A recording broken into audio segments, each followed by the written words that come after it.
Hello again YouTube, Rob Wild back again. That's not me, as you can see in the picture. This is one of my colleagues from my workplace. I'm very pleased to have him with me tonight. Good evening. Thank you. I just wanted to get additional viewpoints on the certain COVID situation, what's going on, and somebody else's views rather than just my own.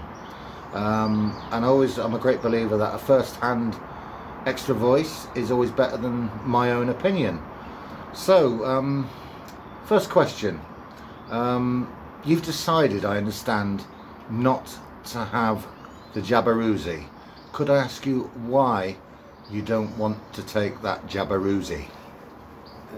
Well, the simple reason is because I think already so far they've got 95% of things wrong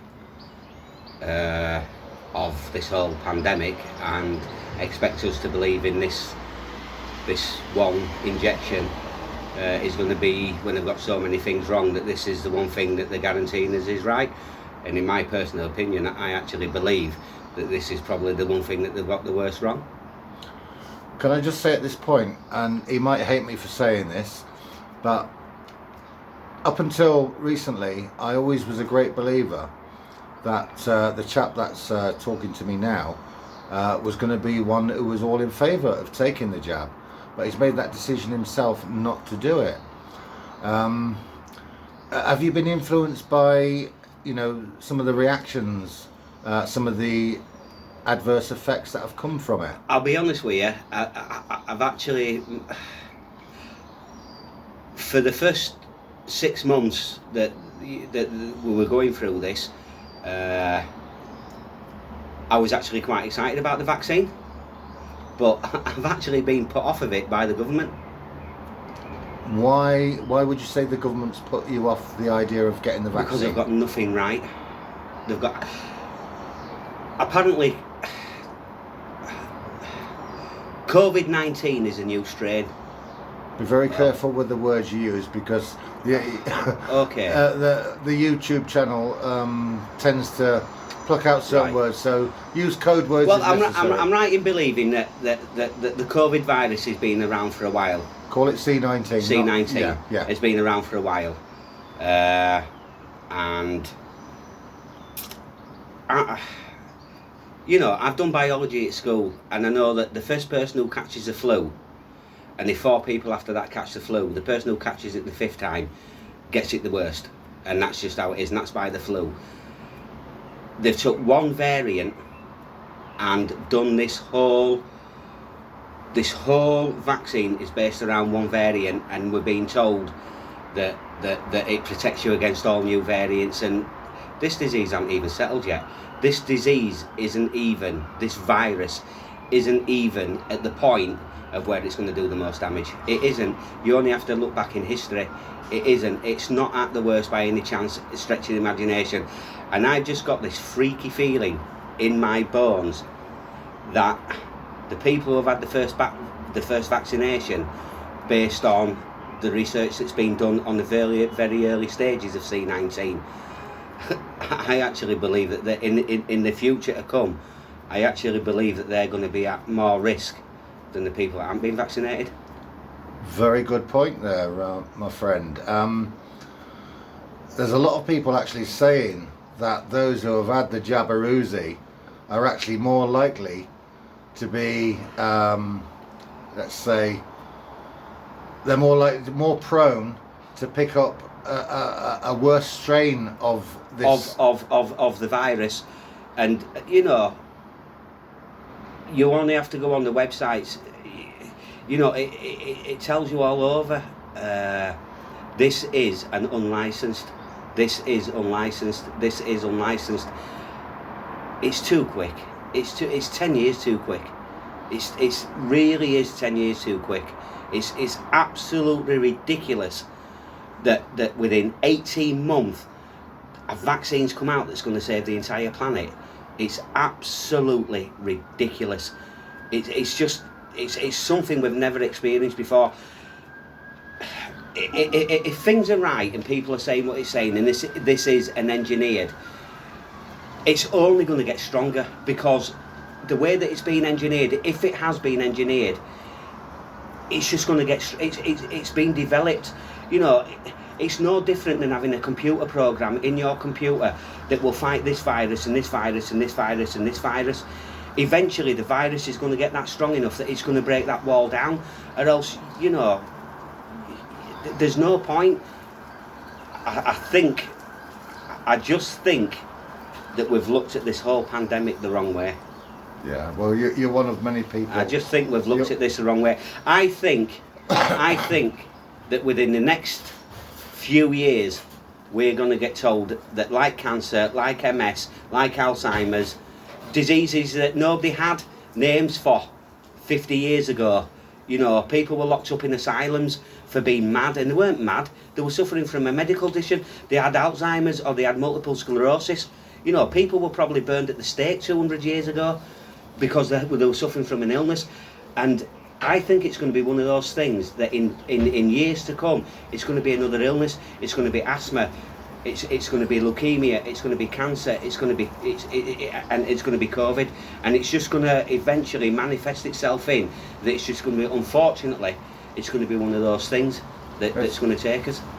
It sounds to me, from what you're saying, that you believe that this is something that we're going to have to live with. I think it is.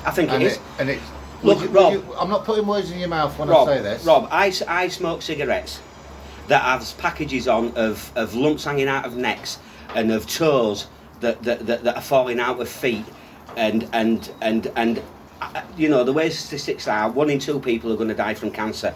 Well, I smoke, so I've got to be one of those 4 out of 5 people that die of cancer. I've got to be, but nobody is jumping on my back as I walk into my shop.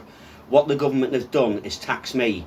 Packet of cigs costs about 50p to produce, and the government take £9 in tax. Give the shopkeeper 10 pence, give the manufacturer 25p and take the rest, and you pay for your own healthcare as you get older, whatever you need. Nobody's jumping on my back. Nobody has stopped talking to me. Nobody's stopped inviting me to places. Nobody's turned around and says to me, you can't come anywhere because you smoke. But all of a sudden, everybody's jumping on your back to get a vaccine that isn't proven. Yeah. Tobacco is proven to kill you, and I ain't stopped and nobody's stopping me. This virus apparently is proven to kill certain people. The actual figure for deaths is 0.07%. So they're calling it well, I call it a plandemic. Would you agree to say that they've over-exaggerated the figures and everything? When I say over-exaggerated, I mean as far as the deaths are concerned. So, example, if somebody falls down the stairs, all I'm going to ask you one question. Over the world, governments are losing millions. Governments are losing millions and millions and billions of pounds. Governments that can't afford to. But in them same countries, businesses are earning billions and billions and billions and billions. Interesting point. So all the pharmaceuticals, all these people that have produced these VAXs, but are already earning it's all money. They're already earning money. It's all about the moolah, isn't it? All about the moolah. Yeah. As much as a lot of businesses, cafes, pubs, you know, non-essentials losing fortunes, there is companies out there that are just absolutely thriving on this, thriving on it. And you know, you're not going to go from earning 300 million 1 year to 6.5 billion for the next 2 years, and then suddenly go back to earning 300 billion. It's just not going to happen. It's not going to happen. So, you know, to end this interview, what would you say? What can you see is going to be the final outcome of this? Is there going to be an outcome? What do you think will be either the final solution? Well, if it was any other walk of life, people would go to prison. And a few people might end up going to prison. If it was any other walk of life, my friend's a gas fitter. If he goes in and fits a gas fire, and he doesn't clear a nest away from the top of that chimney stack, and carbon monoxide fills up, before he takes his test, before he gets his £70,000 a year, which is well paid for, he has to sign to say that you are fully 100% responsible for this. You are in a position of trust, and if you do anything wrong, you're going down for 11 years. But you can become an MP where you can decide to go to war, you can decide to close businesses down, kill hundreds and thousands of people, because that's what we've done. Let's not face facts. Australia, one of the most slagged off countries in the world, probably one of the most advanced. Give them a ring. How many did they lose? Because the first day they turned around and went, close it. We're self-sufficient. We've got enough. We can hold ourselves up. We don't have to borrow any money. We've got a few quid in bank. England are just the same, or Britain should I say? England in a few years, but Britain just the same. We've got enough money. We don't have to do. I just don't get it. I don't get it. I was never ever a flat earther. I was never ever don't go there, bro. Sorry. Don't go there, my sorry. friend. I was never Don't go there. No, please don't I'm talk sorry. about flat earth, please. I'm sorry. But what I'm trying to turn around and say to you is, you start to hear things and you start to listen to things, and the things that used to make sense now no longer make sense, and the things that didn't used to make sense now make you have a little think. Right, well, we won't go into the flat.Maybe that's another subject for another video. But I do believe we had a conversation about the moon landings. Do you think we actually landed on the moon? Not a chance. No, not a chance. Biggest hoax in history. No, because the technology that they had to send us back there then is you know, for the technology that they needed to go then, you know, it's basically one of those big televisions with a big fat ass, and now we've got a flat screen. You know, the technology's there. If it's possible to get there, we'd have been there again. Exactly. We'd have been there again.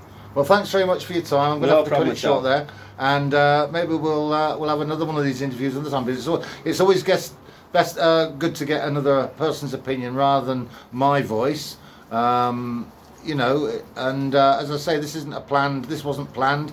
This is purely spontaneous. Am I right in saying that? It's absolutely spontaneous. And I just thought it'd make a nice change. So thanks for listening, everybody, and I'll catch you soon. Bye for now.